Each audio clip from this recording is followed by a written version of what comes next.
Stasiun Cibatu dikenal sebagai stasiun kereta api legendaris di Jawa Barat dan memiliki percabangan jalur ke arah timur dan ke Garut. Pemirsa, saya sedang berada di Kecamatan Cibatu, di mana saya menceritakan kisah semasa zaman kolonial dan semasa zaman perang lalu di Cibatu ini. Dan beginilah ceritanya.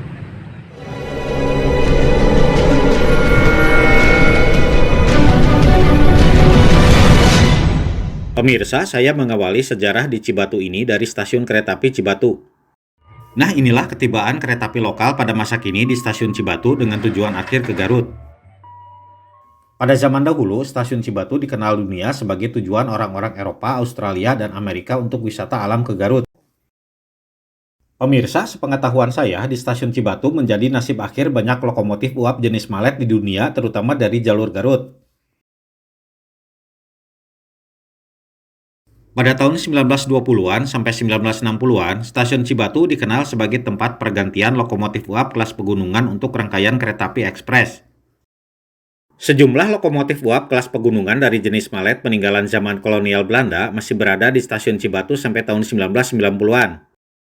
Saya mengingat ketika masih mahasiswa pada tahun 1991 pernah jalan-jalan ke stasiun Cibatu. Di tempat ini banyak sekali lokomotif uap yang mulai dipreteli alias dirucat. Pemirsa, tampak di kejauhan pada dipo adalah potongan kepala lokomotif uap CC5030. Ini sebagai penanda sejarah stasiun Cibatu. Dan inilah lokomotif uap CC5030 ketika dahulu sedang dirawat di dipo stasiun Cibatu pada tahun 1980. Pada tahun 1970-an dan 1980-an, banyak pemerhati kereta api dunia sengaja datang ke stasiun Cibatu. Mereka mengabadikan keberadaan sejumlah lokomotif uap jenis Malet di stasiun Cibatu, Garut, sampai Cikajang.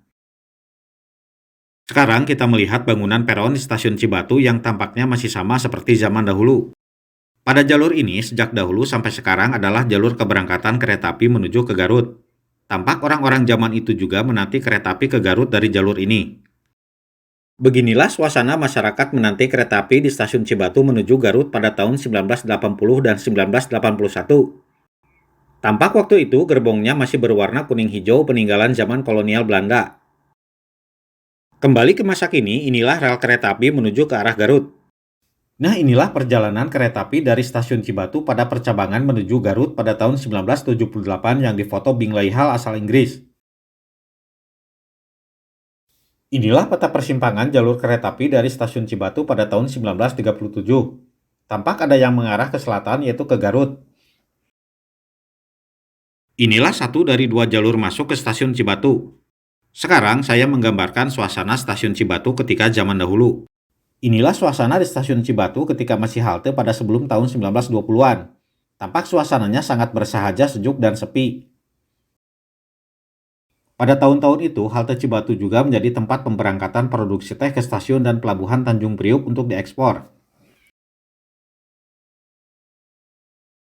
Pemirsa, stasiun Cibatu kemungkinan diubah dari halte menjadi stasiun pada tahun 1920.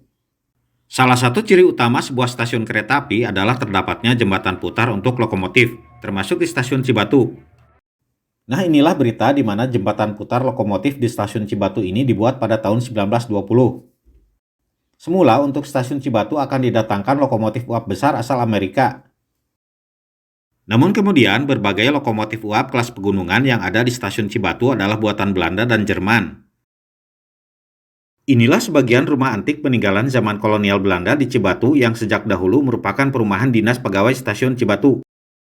Dari stasiun kereta api Cibatu, kini saya beralih ke alun-alun Kecamatan Cibatu yang lokasinya cukup dekat. Di tempat ini menyimpan sejarah terlupakan zaman pasca kemerdekaan Indonesia ketika masa bersiap akhir tahun 1945. Nah pemirsa, di belakang saya inilah dahulu menjelang akhir tahun 1945 dilakukan pembunuhan terhadap orang-orang Eropa, terutama orang-orang Belanda pegawai kereta api stasiun Cibatu. Nah, inilah arsip catatan terjadinya pembunuhan terhadap orang-orang Belanda di alun-alun Cibatu itu. Mereka yang tewas sebanyak 21 orang Belanda, semuanya pegawai kereta api stasiun Cibatu. Terjadinya pembunuhan orang-orang Belanda pegawai stasiun Cibatu di alun-alun Cibatu akhir tahun 1945 baru diketahui pasukan Belanda pada Agustus 1947. Inilah pemberitaan di mana kepala stasiun Cibatu lolos dari pembantaian di alun-alun Cibatu. Ia berhasil melarikan diri dari Cibatu dengan menggunakan kereta api, namun keluarganya terbunuh. Nah, inilah sebuah jalan yang merupakan perumahan dinas pegawai stasiun kereta api di Cibatu pada masa kini. Mungkin kita bisa membayangkan dahulu menjelang akhir tahun 1945, orang-orang Belanda pegawai kereta api stasiun Cibatu itu digiring ke alun-alun. Ini adalah pertigaan dari perumahan pegawai kereta api di Cibatu. Ke kiri adalah ke alun-alun dan lurus adalah ke stasiun Cibatu. Ada sedikit cerita kehidupan di Cibatu pada zaman kolonial Belanda sampai tahun 1939. Lingkungan Cibatu juga menjadi kenangan indah seorang Belanda keturunan Jerman bernama Fried Muller yang meninggal dunia di Belanda pada tahun lalu. Masa kecil Fried Muller di Cibatu sebelum Perang Dunia II tahun 1942, di mana ayahnya pegawai kereta api di stasiun Cibatu. Menurut Fried Muller, ia tinggal di Cibatu sampai tahun 1939, di mana suasananya sangat sepi pada malam hari. Pada masa itu, di Cibatu juga sedang heboh isu setan kuntilanak. Fried Muller mengingat catatan ayahnya Ludwig Muller bahwa hubungan keluarganya dengan masyarakat pribumi di Cibatu sangat akrab. Bahkan Fried Muller juga berguru pencaksilat kepada seorang guru masyarakat pribumi. Fried Muller mengenang bahwa masyarakat Cibatu adalah muslim yang taat. Ini adalah masjid besar di alun-alun Cibatu pada tahun 1925 dan ini masjid yang sama pada masa kini.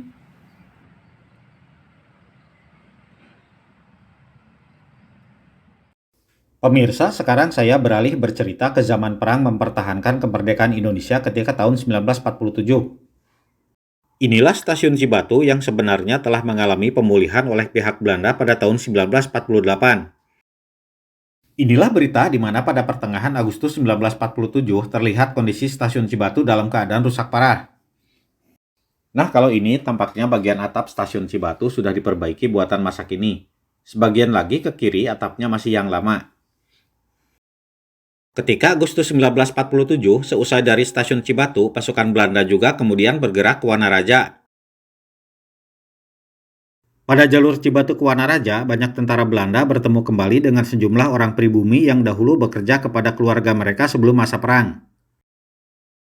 Ini adalah suasana pada jalur Cibatu ke Wanaraja pada Oktober 1947.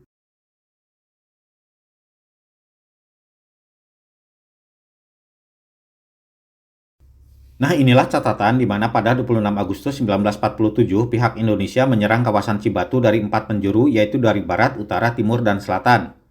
Serangan pihak Indonesia ditujukan kepada pasukan Belanda yang sedang berada di Cibatu.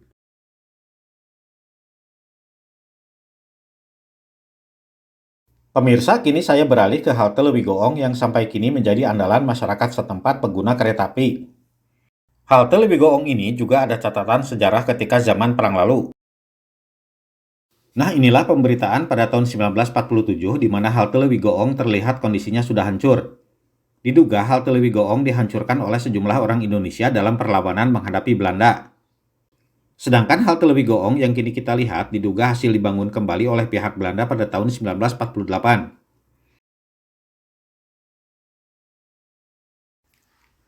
Nah, kita sekarang kembali ke Cibatu melihat-lihat suasana pada masa kini. Inilah suasana stasiun kereta api Cibatu di keseharian pada masa kini. Ketika saya ke sini, di depan ada orang sedang hajatan. Jalur kereta api Cibatu ke Garut kini telah aktif kembali, di mana sebelumnya sempat berhenti 39 tahun sejak tahun 1983 lalu. Namun di antara masyarakat senior di Jawa Barat, stasiun Cibatu melekat ikon nostalgia kereta api uap jalur Garut. Mungkin saja suatu saat di stasiun Cibatu akan muncul kereta api uap wisata nostalgia. Pemirsa, halaman stasiun Cibatu kini suasananya sudah banyak berubah. Dahulu suasananya masih bersahaja dan hijau, namun kini sudah seperti ini.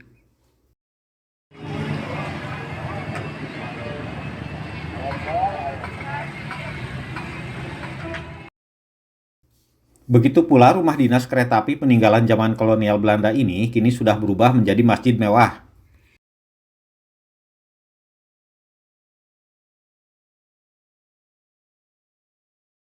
Inilah suasana kehidupan masyarakat di sekitar stasiun Cibatu pada Rabu 13 Juli 2022 ketika video ini dibuat.